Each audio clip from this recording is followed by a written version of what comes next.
Tuhan adalah gembalaku, takkan kekurangan aku.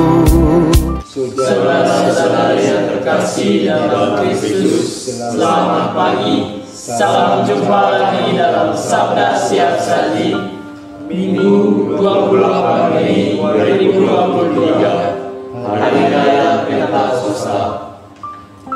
Marilah kita berdoa dalam nama Bapa dan Putra dan Roh Kudus. Amin. Datanglah ya Roh Hikmat, turunlah atas diri kami, ajarlah kami menjadi orang bijak, terutama agar kami dapat menghargai, mencintai, dan mengutamakan cita-cita surgawi, dan semoga kami kau lepaskan dari belenggu dosa ini. Datanglah ya Roh pengertian, turunlah atas diri kami, terangilah budi kami, agar dapat memahami ajaran Yesus Sang Putra dan melaksanakannya dalam hidup sehari-hari. Datanglah ya Roh nasihat, dampingilah kami dalam perjalanan hidup yang penuh gejolak ini. Semoga kami selalu melakukan yang baik dan menjauhi yang jahat. Datanglah ya Roh keperkasaan, kuatkanlah hamba-Mu yang lemah ini, agar tabah menghadapi segala kesulitan dan derita. Semoga kami kau kuatkan dengan memegang tangan-Mu yang senantiasa menuntun kami. Datanglah ya Roh pengenalan akan Allah, ajarlah kami mengetahui bahwa semua yang ada di dunia ini sifatnya sementara saja. Bimbinglah kami agar tidak terbuai oleh kemegahan dunia. Bimbinglah kami agar menggunakan hal-hal duniawi untuk kemuliaan-Mu. Datanglah ya Roh kesalehan, bimbinglah kami untuk terus berbakti kepadamu. Ajarlah kami menjadi orang yang tahu berterima kasih atas segala kebaikan-Mu dan berani menjadi teladan kesalehan bagi orang-orang di sekitar kami. Datanglah ya Roh takut akan Allah, ajarlah kami untuk takut dan tunduk kepadamu dimanapun kami berada. Tegakkanlah kami agar selalu berusaha melakukan hal-hal yang berkenan kepadamu. Amin. Ya Allah, dengan perayaan meriah hari ini, Engkau menguruskan seluruh gereja-Mu di setiap suku dan bangsa. Curahkanlah karunia-karunia Roh Kudus atas seluruh muka bumi, dan berbaharuilah kami melalui hati kaum beriman, karya-karya agung yang telah Engkau kerjakan pada awal pemberitaan Injil. Dengan pengantaraan Yesus Kristus Putra-Mu Tuhan kami, yang bersama dengan Dikau dalam persatuan Roh Kudus, hidup dan berkuasa Allah sepanjang segala masa. Amin. Tuhan bersamamu Dan bersama rohmu. Inilah Injil Yesus Kristus menurut Yohanes. Dimuliakan Tuhan.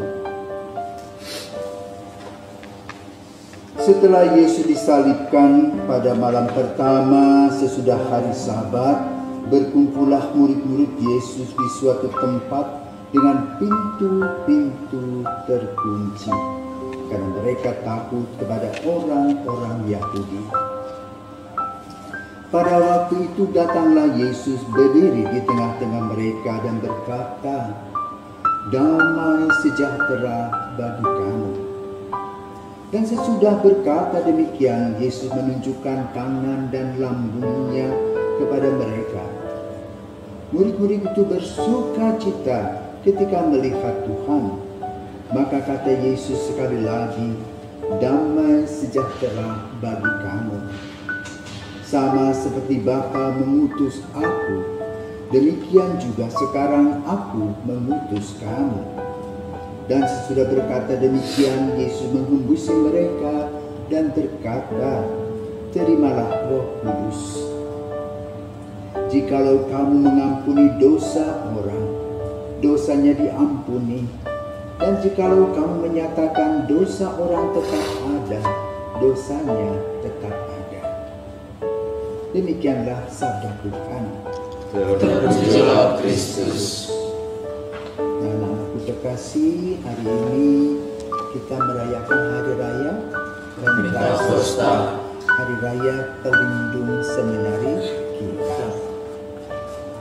Tentu kita harus kembali ke sejarah jas merah. Jangan lupakan sejarah. Mengapa ada Pentakosta? Kalau kita melihat secara liturgis, maka hari raya Pentakosta itu menutup masa Paskah. Kita akan memasuki kembali hari biasa. Kecuali hari Senin kita merayakan, memperingati Bunda Maria para Rasul.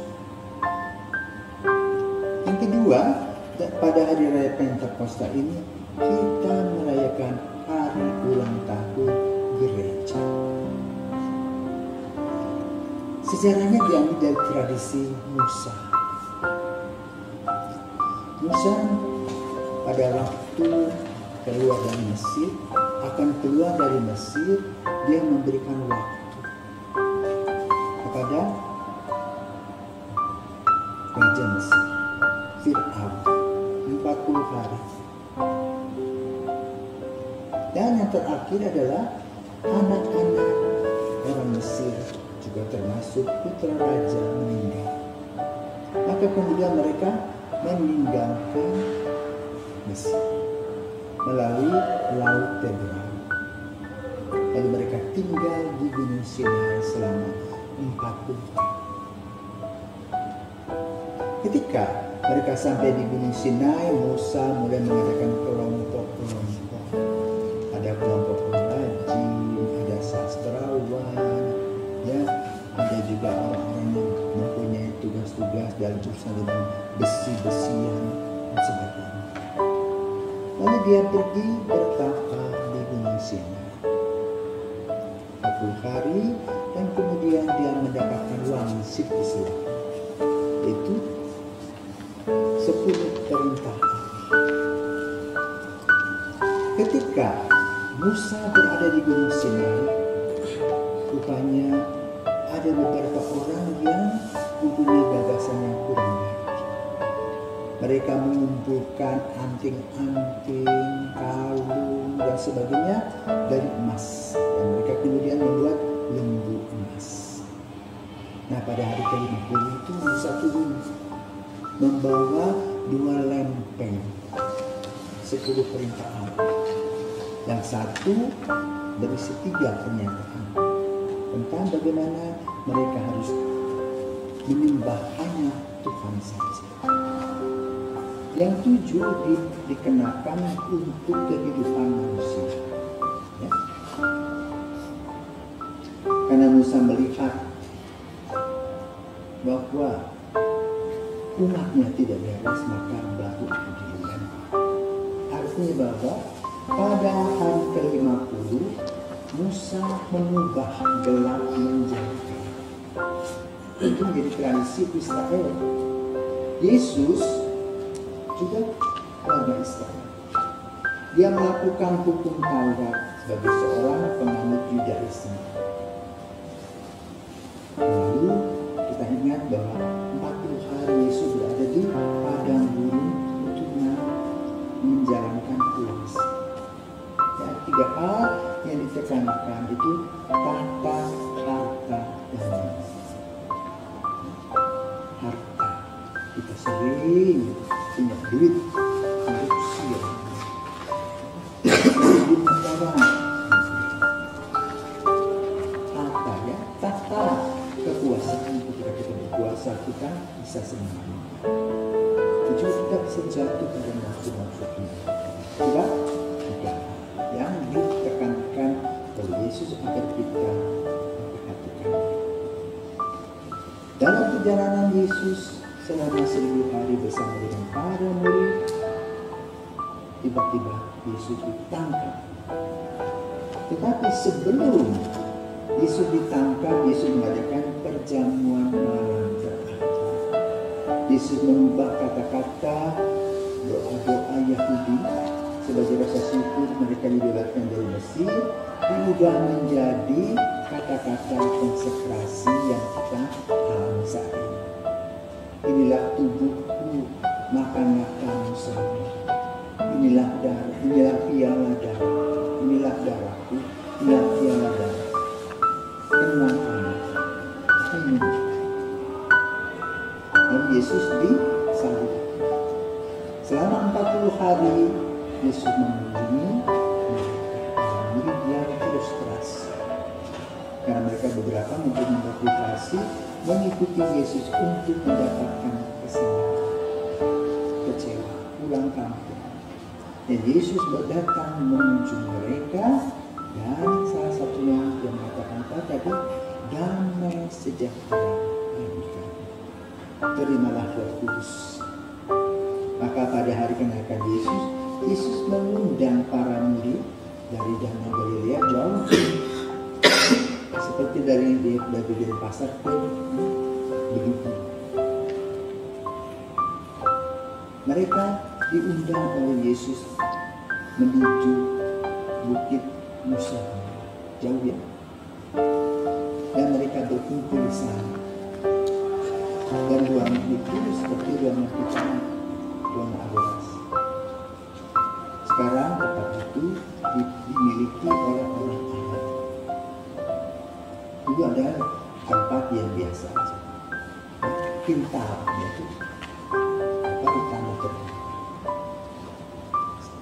Setelah Yesus berkata, pergilah dari kamu semua bangsa muridmu, baptislah mereka dalam nama Bapa dan Putra dan Roh Kudus. Lalu Yesus tidak ada. Maka mereka menunggu kedatangan Yesus. Nah, pada hari ke-50 Pentakosta, mereka berkumpul kembali dan mereka mengalami satu keajaiban. Ada suara yang keras, dan kemudian membuat para murid itu bersemangat, berkobar-kobar. Petrus bisa berkhotbah, dan yang heran adalah orang-orang dari berbagai tempat bisa mengerti, dan para murid mengalami apa disebut dengan lidah-lidah api yang disebut dengan glossolalia, lidah-lidah yang diterangi oleh Roh Kudus.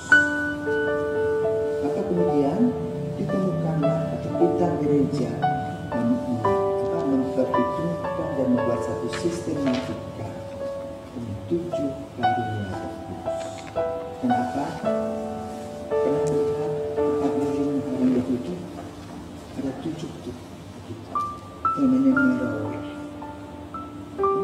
7 angka yang paling hebat menurut orang Yahudi. Dan itu yang disebut dengan Sabta Karunia. Hari ini Bapak Ibu terkasih, para filsawan, anak-anak seminari ini yang merayakan pesta pelindung mereka akan menerangkan 7 karunia Roh Kudus. Maka dipersilakan dimulai dari Roh Hikmat. Baik, yang pertama Roh Hikmat. Jadi Roh Hikmat itu adalah roh yang diturunkan supaya seseorang mampu memiliki pengetahuan tentang Tuhan dan segala sesuatu yang berhubungan dengan Tuhan. Kemudian Roh Hikmat ini juga menjadikan seseorang bijak, terutama dalam menghargai, mencintai, dan mengutamakan cita-cita surgawi.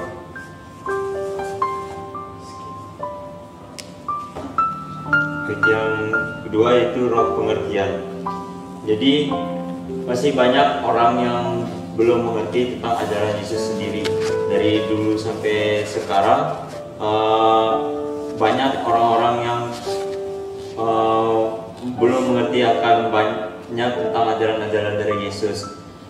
Hadirnya roh pengertian ini menjadi satu jalan agar semua orang yang ingin mengetahui tentang ajaran-ajaran Yesus lebih mendalam lagi dapat lebih mudah, dan semua orang pun dapat diharapkan mengetahui apa makna dan pesan dari Yesus, dari semua ajaran Yesus yang pernah Yesus sampaikan.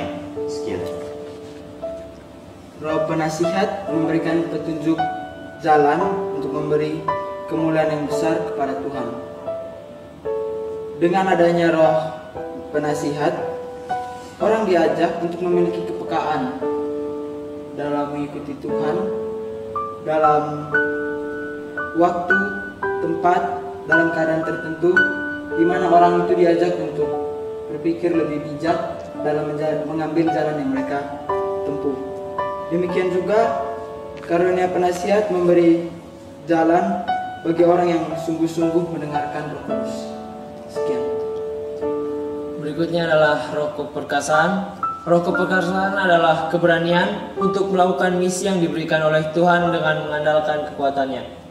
Di sini yang dimaksud bukan berarti seseorang yang memperoleh karunia ini menggunakan kekuatannya sendiri, namun ada bantuan dan kerja dari Allah yang bekerja dalam dirinya sehingga ia dapat melakukan tugas-tugasnya.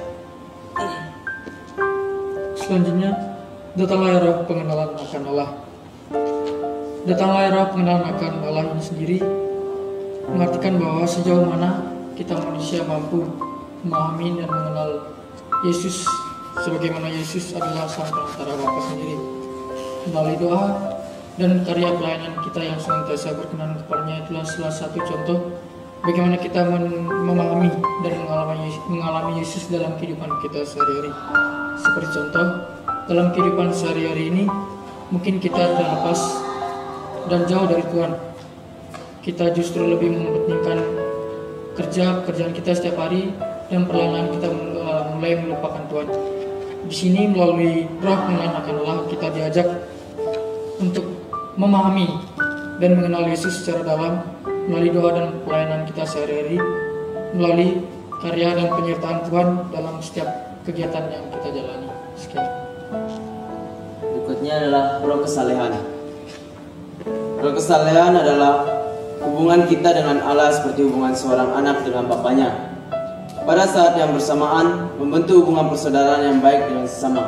Di sini diartikan bahwa di zaman modern seperti ini tentunya hubungan kita dengan Allah pasti akan memudar karena adanya gadget. Maka oleh karena itu dengan roh kesalehan ini bagaimana Yesus mengajak kita untuk membangun sebuah relasi kita bersama Tuhan dan bersama dengan orang lain. Berikutnya adalah roh takut akan Allah.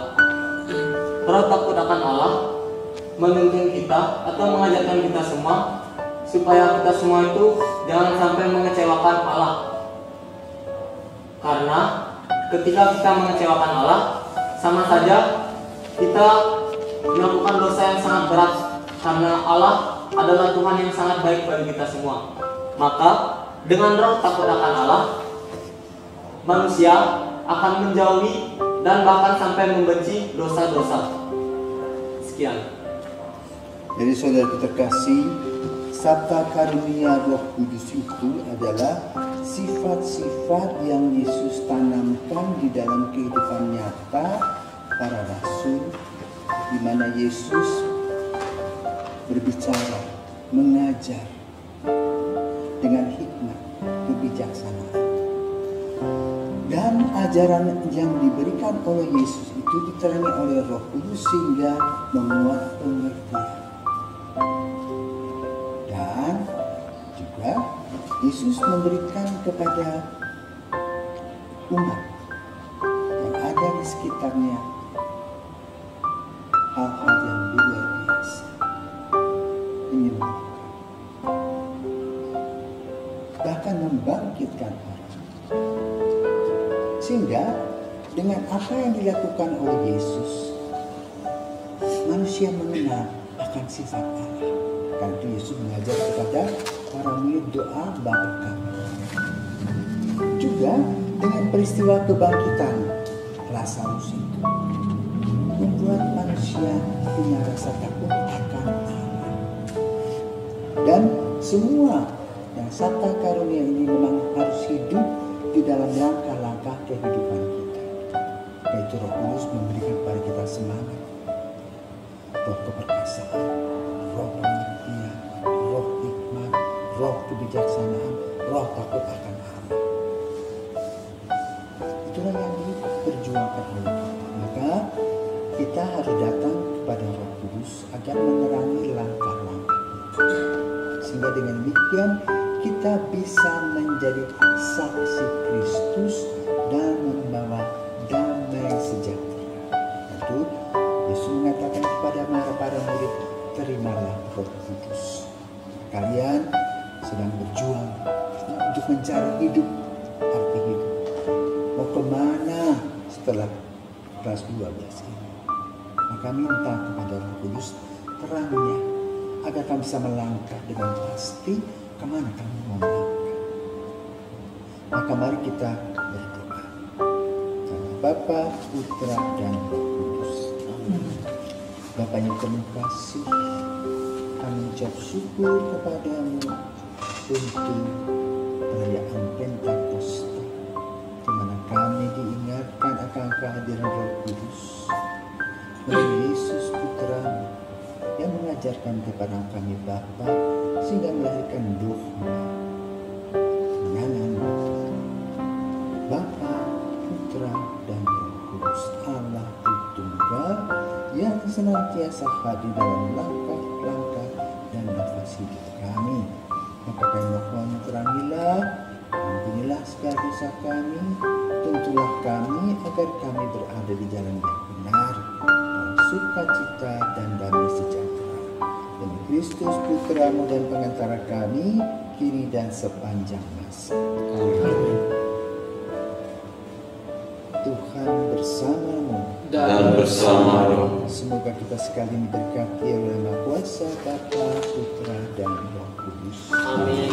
Selamat Hari Raya Pentakosta. Selamat Hari Raya Pentakosta.